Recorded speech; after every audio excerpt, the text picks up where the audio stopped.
In Formula 1 right now, I think we have a seriously strong crop of drivers fighting at the sharp end of the grid in the top 3 teams. Now, although I won't talk about them in this video, I do also want to include Alonso and Norris in that top echelon of drivers who are also capable of fighting for race wins and championships. But having said that, when it comes to the 6 drivers in what were the top 3 teams in 2022, I don't look at any of those drivers and feel like they don't deserve or are not good enough to be where they are. However, even if you are a driver who has just bagged their first Grand Prix win, or just had one of the most dominant seasons on your way to your second world title, there are always areas to improve on for any driver, whether it's on or off the track. Sainz, first and foremost, has to prove whether he's actually a driver capable of challenging for a championship and actually beating Leclerc in a race-winning car, or just a number 2 driver who in a winning car will get 2 or 3 wins a season.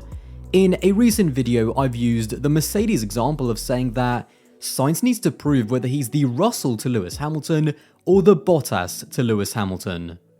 The main problems for Sainz, in my opinion, are raw speed and consistency. The problem last year is that during the first third of the season, when the Ferrari was the stronger package, Sainz actually struggled to get the most out of the car. The F175, whilst being a very fast car, was also a tricky car to extract performance out of.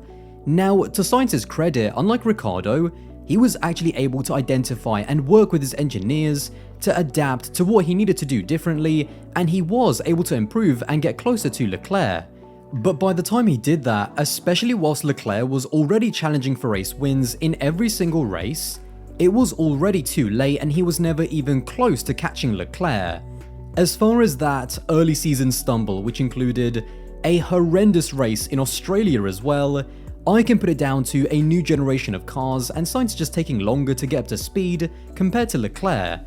But in 2023, there is no excuses.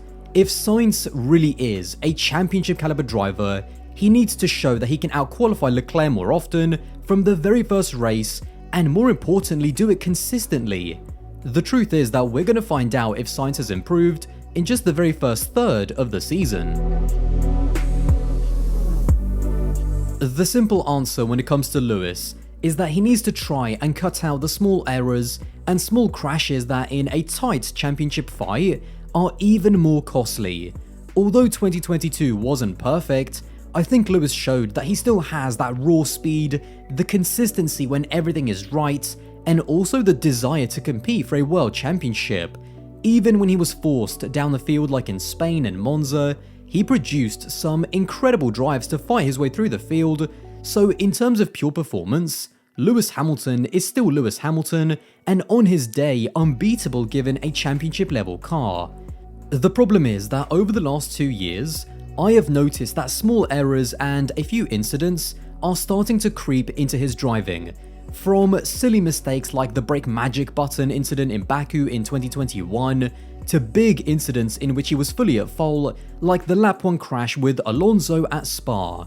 Looking back at that Spa crash in particular, I think that it was a very costly incident because, to be honest, I think it would have been a pretty comfortable 3rd place, and given that he was on a run of 5 straight podiums before that race, it totally killed the momentum that he had built.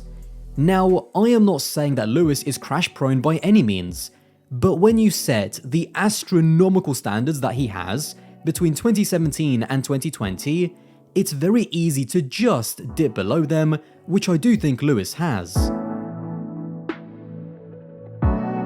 Checo, in my opinion, is probably the weakest out of the top 6 drivers, and is also up against probably the best out of the other 5 drivers as well.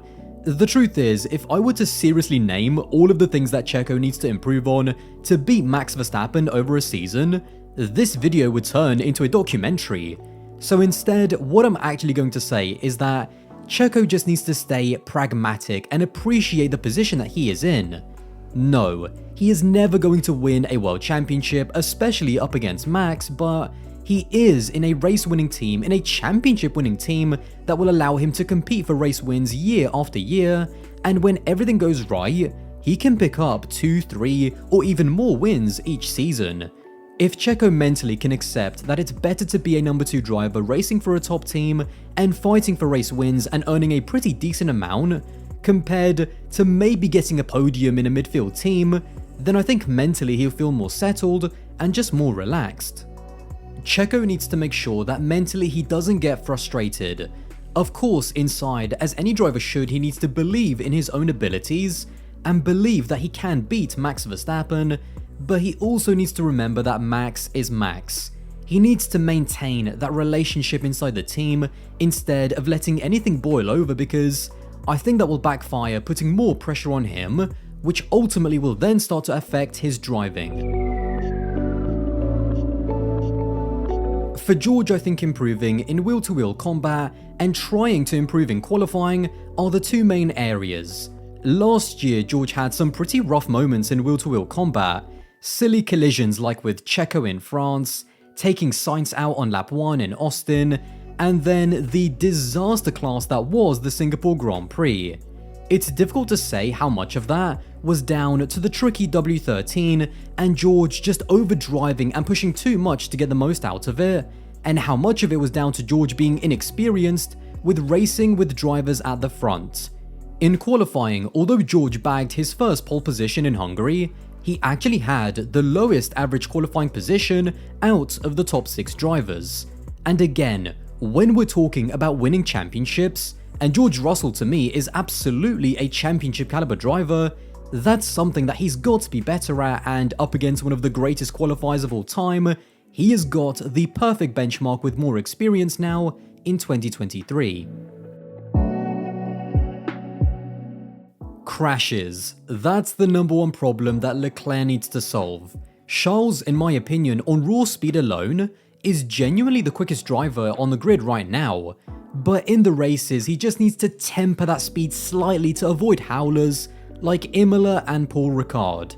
Those sorts of crashes aren't just costly to him and the team, but they also inject confidence into your title rival. He also needs to improve on his assertiveness and confidence in being able to dictate the strategy himself. Something that bugged me last year is that I don't think Leclerc was vocal enough in the car when he knew that something was going wrong. In quali at Sao Paulo, for example, yes, Ferrari and Leclerc had a howler in being the only car to go out on inters in Q3, but as soon as Leclerc was on his outlap and he knew that he was on the wrong tyre, why did he not take the decision himself to come in immediately?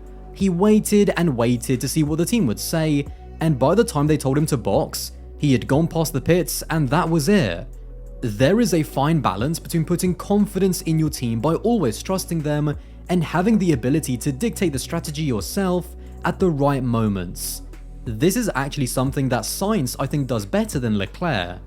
Sometimes great drivers need to be able to cover for their own team's strategical shortcomings, like we've seen Lewis do on a number of occasions at Mercedes.